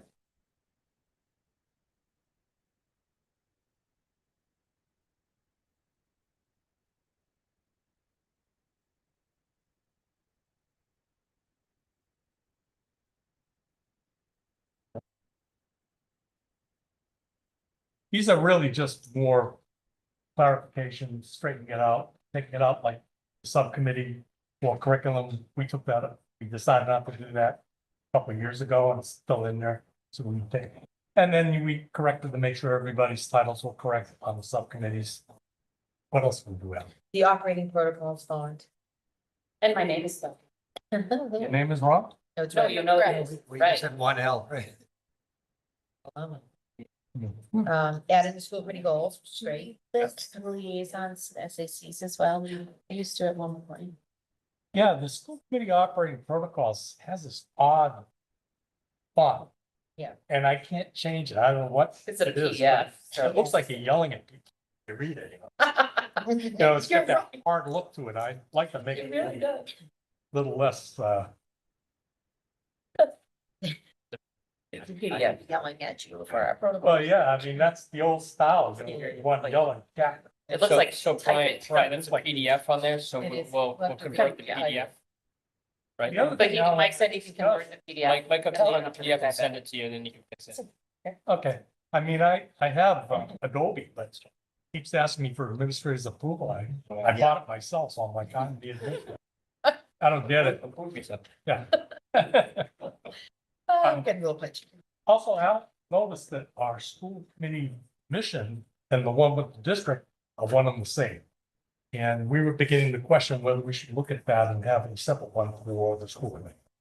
You know, it should always be in lockstep with what the district is, but the school committee has different responsibilities. Yeah. And I think that, you Maybe the know, vision should be the same, but something we figured, let's get through the budget yeah, get cycle. through the budget and then we'll start looking. We're analyzing just not the look and typos, but just more of the content. And just, better representing what we do, what we don't do, and, things that are. Didn't the school committee didn't have this one? No, it's, Um, if you look at the webpage. It may- Historically, we did have a different one. Yeah. And nope, the previous combination of school committee took a vote to unify it. And make it the same. Interesting. So that's something we can probably work at after, maybe after. Yeah, town after the budget, we decided, but I just want to give you a heads up that Okay. we want to look at that stuff. Okay. No, that's great. Frank, can you just pull down for that? That was it. Okay. Great. Um, Thank you. Just from, we done with Yeah. applications? Can- There is I- on, get my date here correct. On March 20th, there's a Metco Advocacy Day, 2025. It is at the State House, and it's from 9 to 1:30. So if you're interested in attending, please let me know and I'll send you details. Thank you for, Thanks. that's great. All right, I do have one other question on on the school committee part of the website, there's a, what's it called, resources tab. And Sorry. we get a little bunch. on the school committee page is a resources tab. Resources link on the left-hand side that says to visit the community page for some things and then has other resources and some of them are duplicative. I think that might be a place to put them all in one place. And then probably don't have that resources section just in the homepage of the school committee. Note that, resources can be found in the community link. And then have all of those resources in the community link. And maybe hopefully find a logo for the vets in the high school, because it's just ugly black box right now. They must have one. Right. Or did you use the app? No, yeah, I've never been to that community page before, so. No, me neither. And the resources page brings you there. Right, But then it has some additional It's resources that are duplicate, duplicative, so, okay, we can look at that. Thank you. All right, So budget has been explained. Facilities, we haven't met again since our meeting 2 weeks ago, so it's not an update there. There was an SAC meeting at Brown this week. We had a presentation during that on iReady results. I had something I wanted to bring up under school committee requests that are on the agenda on that. Is not what the groups are doing there, their student council, I guess they're coming to present to us at some point in March. Super exciting. Yeah, so Glover is the next meeting. Glover's on the 6th, then bubbles down there, so we have someone. All 5 schools that are in. Yeah, so I can't wait to see what the other schools are doing, because I get to see a glimpse at it through the SAC at Brown, what they're doing for that student voice there.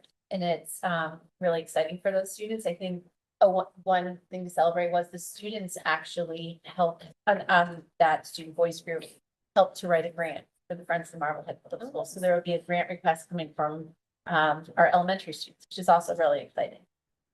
So lots of stuff going on there. And then policy, we talked about during accommodations, we had our forum last night. 2 weeks ago, we had a forum with students. Last night we had a community forum. I'm trying to schedule us for next week, hopefully Wednesday. I'm just waiting to hear from again from Alicia Mallon from MASC, because we have to review the protocols with her. So hopefully I'll get that worked out tomorrow, and that will get posted for next week. And report back. We probably will be coming back at the next school committee meeting, hopefully with a draft flag policy. That's the goal, so. That's it. Ready for subcommittees?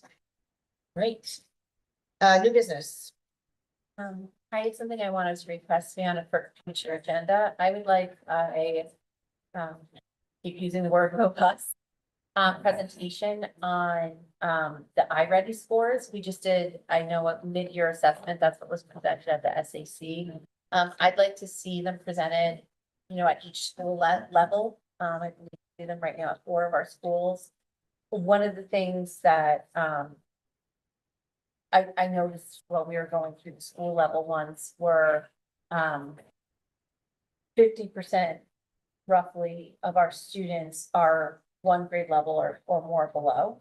And so I think it's a little more nuanced than that. And so I think it'd be really helpful, especially as these reports go home to families in the next week, for us to get a presentation on that from Julia, and she can explain that more. Because it isn't, my understanding is it isn't necessarily as simplistic as those 4 headings, but I do think it's really important for the committee as a whole to get that view, so that we can see where we are with student achievement and what areas maybe as a district one. and I think even if understanding even that it's not necessarily as black and white as that 50% number, it's still an alarming number. Is that, other committee members interested in having that as a presentation? Yep. Not if that's- So yeah, so I read her, I read the assessment scores, and that's what happens, we do her, special. Yes. But they, then I'll talk to Julia too, to see if there's any other things that she feels that she can either add into the already and or wants to share. From her group. And then, again, it's to the will of the committee, but one thing I was hoping to see when we see that presentation is hopefully to see Lisa Marie and Julia and how that special education and general education really weave together. Because when at first glance, when you see that number of 50%, you start to ask, because statistically, we have a higher percentage of students on IEPs in Marblehead than the state average. Are those two things tied together? And how are those two departments working because they do work together. How are they working together to use not just this testing, but other testing sources to get ahead of things and maybe, hopefully we can reduce the need of students. Yeah, I think, you know, the 52%, I'm not sure what that number is from, but that'll, yeah, definitely be clarified and or, you know, shared out. If that's an accurate thing or if this, Okay. yeah, and I think the overlap with special ed is always, meaningful and needed, so I would agree. Make that happen. Okay, any other new business? And any plans to improve? You know, what are we going to be doing with that? How are we going to be using that data to, you know, net for next year or for planning for the curriculum? Managing, I don't even know all of the areas, obviously. I think that's a big piece of this that I want to know about, but I'm sure the community does as well, because that's an alarm. I mean, Well, and also it is, what was explained to me is it is much more nuanced. Like they may be testing things now that our math curriculum doesn't teach till later in the year was what it was explained to me. Right. It is more nuanced, but I would like, from the committee standpoint, to have this presentation, to see where our students, because this is nationally normed, where we are in and any potential areas of growth and areas to celebrate. and even how that, you know, sometimes I feel like that's a little, I have to be honest, like that response, not from you, I mean, just saying that it's nuanced or we're not teaching it till later is, you know, you see with our MCAS scores, it kind of is the same. We're not, you know, getting the best there either. We have a lot of students that are below average there. And that's, those two things together are concerned. So, yeah, so I think reporting out on that data will be important, it'll be Right. accurate data, you know, I mean, a lot of times people. I'm not saying this is the case here, but even for all numbers that aren't accurate, the gentleman said something like. Percent of our fourth graders, that was, not. Greater, correct, so I think we need to be. No, so I think, you know, those are the kind of things to be careful of, so I'd rather make sure that we have the conversation with the actual numbers. What is it, and if it's true, 50% are a grade level below, that is concerning, is that accurate, yes or no? What are the, how we address that, and what ways to address that, and it's all valid questions, so. Thank you. Okay, anything else? Yeah. All right. I'm gonna call, or I'm just gonna. Do you want to talk about next week? Oh, Or do you want to do that offline? I think we'll do that off. Okay. Okay, I'm gonna adjourn us at 8:13. Thanks, everyone. What flavor is that coffee? I've been smelling this for a time. Oh, it's not, it's good. Yeah, it's really good. But I smelled it this whole time, it's making me hungry. Oh, no.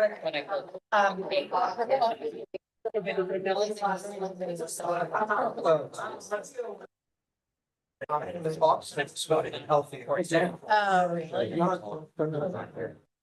Right, 497 for lunch.